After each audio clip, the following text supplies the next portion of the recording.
And I just want to say this about this. Everyone listening to this show, I'm sure you already realize that Georgia's Senate races could not possibly be more important. The presidential race is more important. Getting Donald Trump inaugurated again on January 20th is goal one. And whatever it takes to get there, and I will talk to you in a minute. We're going to play some Sidney Powell clips in a moment, whatever it takes to get there.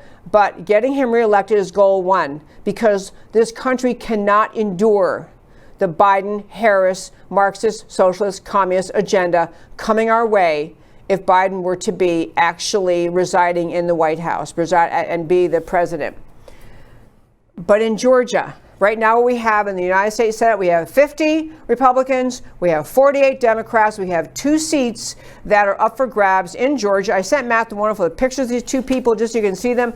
The woman, the incumbent Senator Kelly Loeffler, here's a picture of her. She is running, she was appointed to fill a seat that was vacated. She's now running for the first time as a standalone candidate on her own right.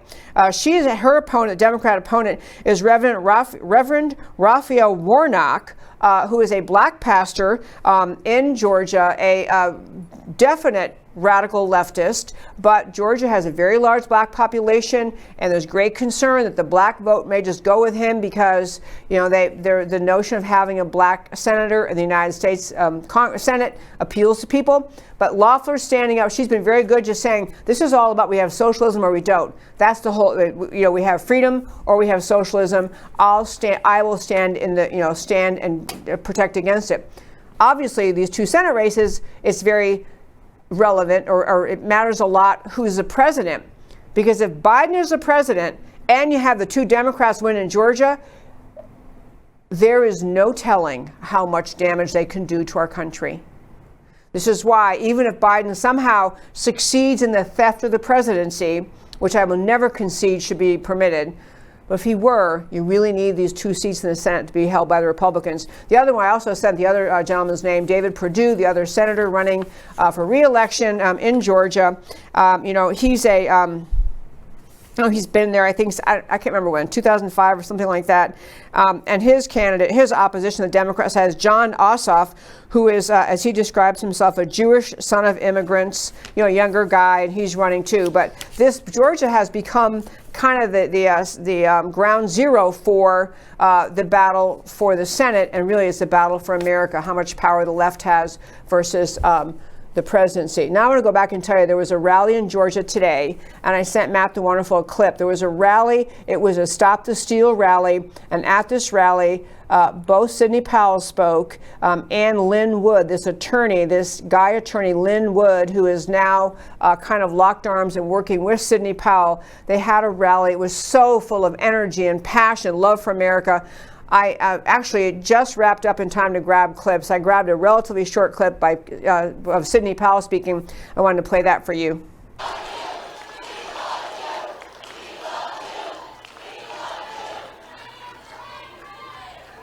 We feel your prayers. I feel your prayers. General Flynn and I, throughout the ordeal we have been through, have felt the prayers of you and millions of people all across the country and, frankly, from around the world, who have helped us face everything we have faced and have the strength to proceed every day to keep fighting for the truth.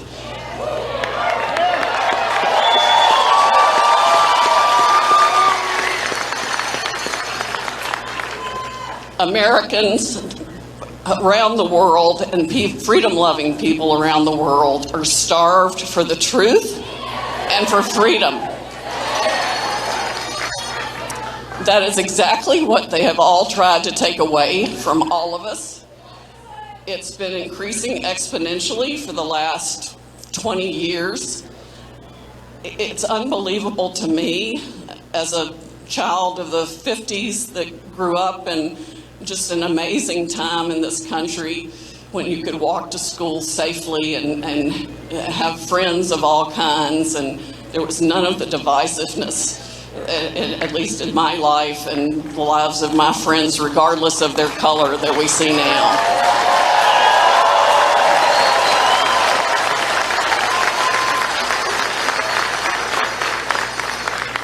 In the world of real Americans, we're not defined by who we look like, what we look like, what color we are, or anything else.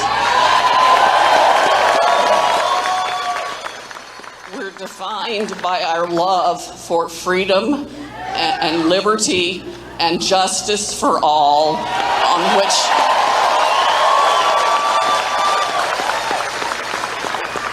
on which this extraordinary nation was founded. Those are the values, American values. God, family, country are the values we must return to now.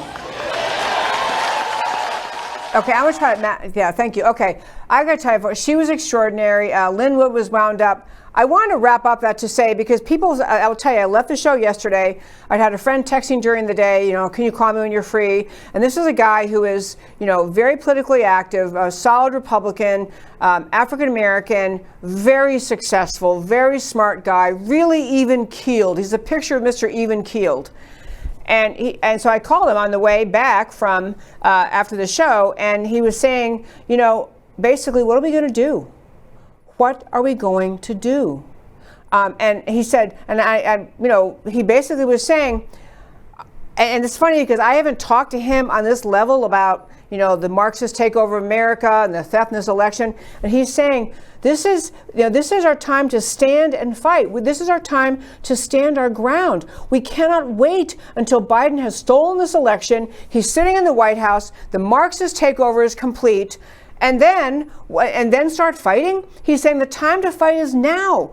The time to, and he was, honestly, because he's so even-keeled, I'm like, I was really kind of amazed. So we had a great conversation, talked to him later in the evening, talked to my husband about it, just kind of all of where we are and all this. I think there are literally millions, I know there are millions and millions of Americans, literally millions, sitting in their homes in this country and thinking, what the heck are we going to do?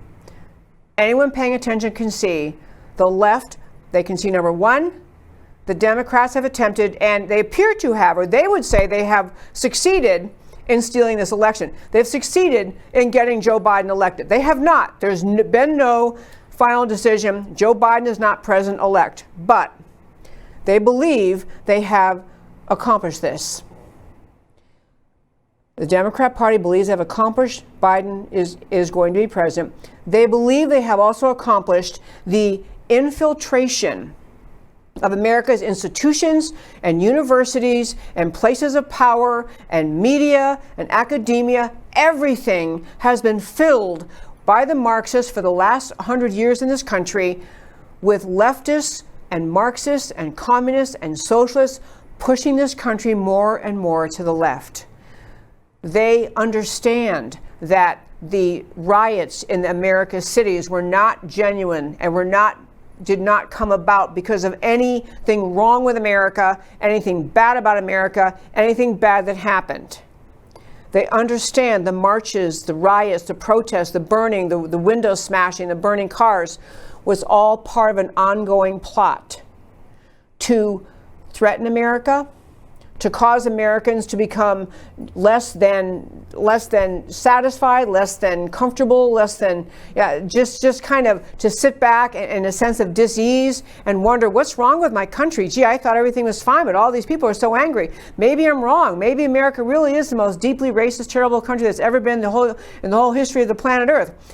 The riots had their purpose as part of this Marxist takeover. So back to my friend, he's saying we have to fight now. We can't wait to fight on January 22nd. We realize that they've stolen, probably if they could, the last two elections, the two senators in Georgia, they've stolen those seats.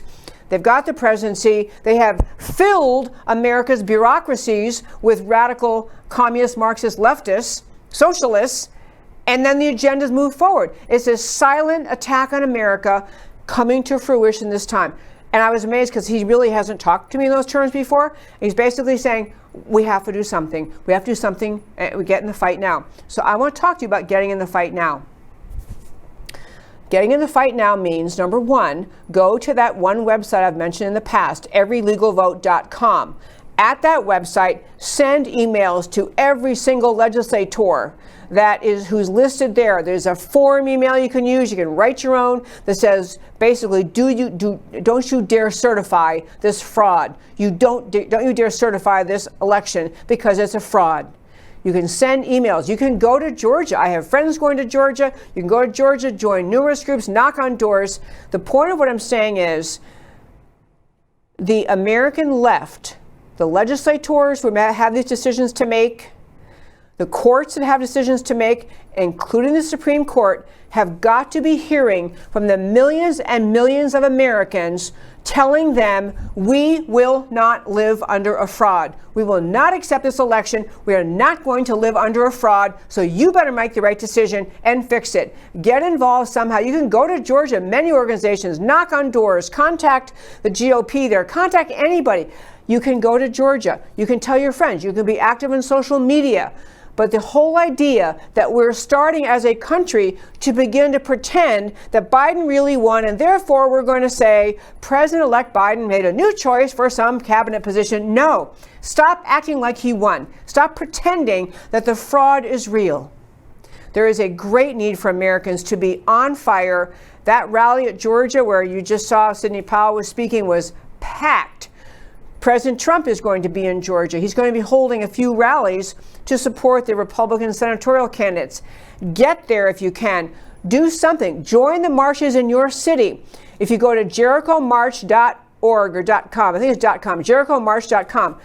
Go to those in your city, in your town, your state. Jericho March is a national movement. There are marches every Saturday. If the media starts to pick up, if the Supreme Court starts to pick up the idea that the people in the streets, they will not accept this fraud, this is something you can do, even if you're not an elector and you're not a member of the legislature and you're not otherwise politically active. You can be in the fight. Do something. Be in the fight. Make sure America knows you're in this fight, because it is a fight for the very survival of freedom in America. I am not being hyperbolic. I'm not exaggerating. This is a fight for the future of freedom and the future of fair elections in America. It is that serious.